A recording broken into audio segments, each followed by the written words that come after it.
what happens is sometimes these rooms, these studios and these places is like stopping time. It's like a vacuum.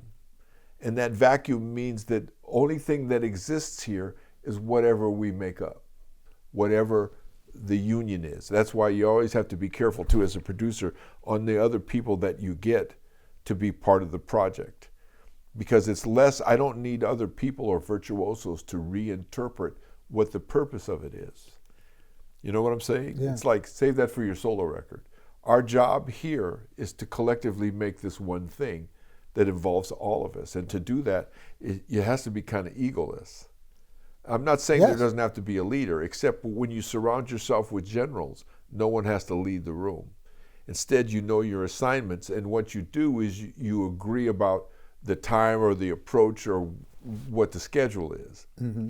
Also, creative things can't always be open-ended, because human beings are funny. They'll justify murder. Mm-hmm. So if you give somebody too much time, they keep changing their mind, okay? So a lot of times I'll have to put limits on things. You know, it's like, I deal with people now. Also, I found by moving back to the Midwest, there's more of a worker's mentality here. There's less of, I don't want to be a general, I don't want to know. Tell me what to do, boss. I said, don't ever call me that. Right. You know, I'm looking for collectivity, for us to share and for us to be that surrounding generals, and you keep trying to be a private. What's up? Right, right. You can't take those people into battle.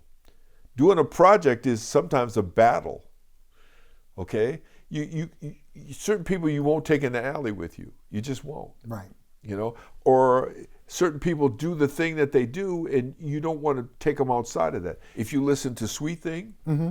listen closely, there's a male voice in the background. You're not mine, I can't deny. Yeah. It's my brother Eric. Really? He helped arrange the backgrounds for the song. My brother Eric would come in and be influential.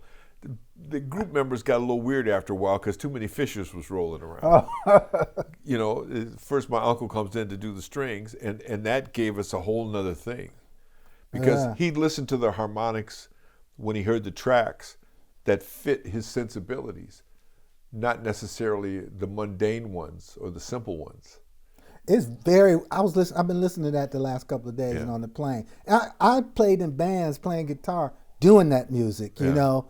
But I listen to it a whole different way now. I'm listening to the complexities of those orchestrations, and I didn't think of that when I was 16. I didn't think about that. Now I'm like, damn, this stuff is really intense. What he wrote for this is amazing. Or my understanding with Bobby, the bass player, but Bobby's a little Memphis. Yes. That means he's not behind the beat, but he's comfortable right in it. Tony pulls time. He don't rush, but he pulls. Okay. Bobby said the same thing you're saying right now. So it means my hi-hats with Tony, my foot's with Bobby, and I'm in the fucking middle. Right. So I always had to find the tension point. So that always geared how I played, because I'm not a technical drummer. I'm a trombone player. So I play what I call arranger's drums. In other words, if I'm writing a song and I play different instruments, I play just enough to complete my idea of my song. I'm not thinking in paradiddles and how technical I can be or double stroke rolls. And also too, when I understood that when the motion changed, how do you change tempos without losing the pocket? That's when you play jazz and big band, you know how to do that. You know, it's like the drummers would count. You know, it's almost like things hung in the air. Like there's a lot of space between 1 and 2. Mm-hmm. You know, they hit those band accents and then keep the pocket going. I learned that. I learned that from Albino Jerry, the drummer that was original drummer with the OJs back in the late 60s.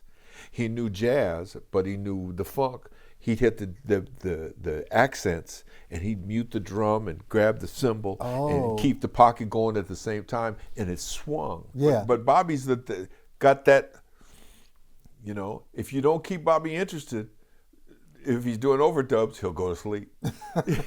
That's my brother. I love that man. He's my heart because I understand him. And when we would drop together, and when he'd play his bass, he'd incorporate fills within the lines he does instead of waiting to fill it up in a turnaround or an empty space. Right. He wasn't trying to take anything. He was trying to incorporate it. Right. Oh, God. But that's what I mean by being egoless. That's what I mean in how he became a good producer too. He's of the same mindset. We both understand the nature of what we have to do. And it's, in essence, it's in the service of others. It's protection, but at the same time making sure that if you know that this has to happen, that you're demonstrative. When I first met Tony Bennett, I was so enamored with him. And my father said, don't be so enamored, son, that you can't do your job. Right.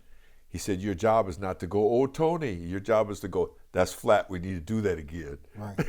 Right. So I understood the nature between the two. Like Tony, the guitar player with Rufus. For a time, I think Tony really thought he was a guitar because he couldn't talk very well. In other words, Tony, you need to string together the words just like you did your chords. You are not your guitar. That can't be your only form of communication. Right. Right. And if I interviewed him, it would be for different reasons that we find out why that was, or you may know. Yeah, I do. Yeah. Well, we're complicated. It's those kinds of things about human beings. And that as a producer, I'm a human, and I'm dealing with other humans, okay? I can't go on preset for anything. I can't presuppose anything. My father said assumption is a luxury none of us can afford. And he'd also say, don't ever tell me that you're looking for the light at the end of the tunnel, because it means some other motherfucker's got a torch and you ain't got shit. Right. He said, your job is to bring the light. That is your job, son. But to instantly come up with Bobby and Tony was an instant instinct. I didn't even think about it. In other words, like, oh, who am I going to call? Who am I going to get? I knew immediately. Bobby and Tony. Wow. I knew immediately. When I first saw them play together, it wasn't even at Mavericks. It was like when they were with Billy Preston too. It's like between the two of them, they went to high school together. They knew each other musically. Yes. And they would do some stuff I hadn't heard before. It wasn't typical. It wasn't unison. It was very creative, and it's only two, I think, because Bobby also played guitar. Mm-hmm. His mindset wasn't always just the bass notes. He understood harmonics, and he understood hearing those other things in his head, and he used the bass as a underthink for that. Mm-hmm. But very wise young man, but even at a young age, Bobby was. And Tony had a liquidity about himself, and the ability to do a couple things: lead, fill, comp, rhythm.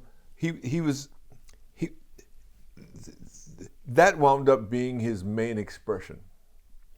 Mm-hmm. Which to me, sometimes we had problems with each other because he needed more communication skills in our verbally in a human realm, mm-hmm. and not in just musical realm. What do you remember about that first time being in the studio performing? We didn't go in the studio first. We rehearsed a lot first. Mm-hmm. We rehearsed in a little room that was adjacent to the garage or out in the back of Kevin Murphy's house in Culver City. It was hotter than shit in there. We rehearsed. The Rags to Rufus material? Yeah. Mm-hmm. To go on road. Yeah. Mm-hmm. We rehearsed that and come up with some other tunes. Bobby and Tony were sure, they were smart. They were sure to pick up the parts from Al and Dennis and Ron from the original recording, mm-hmm. because we wanted to sound as good as the record or better. Mm-hmm. And the only way to do that, you had to get the chords right and the licks. Right. So Bobby and Tony never shortchanged the right way to approach something. They never did. They never would take the least point of resistance or a shortcut to do the real shit. Never. Shaka wouldn't either. Sometimes she'd be tired, or she'd be high, or something would be happening. But when it came to the grind to have to put up or shut up, she showed up every time. Every time. So we were, after a while, we got to be like little soldiers. We would hurt you. We go out and play, and when the live shows, fuck a record. Live shows, we killed it.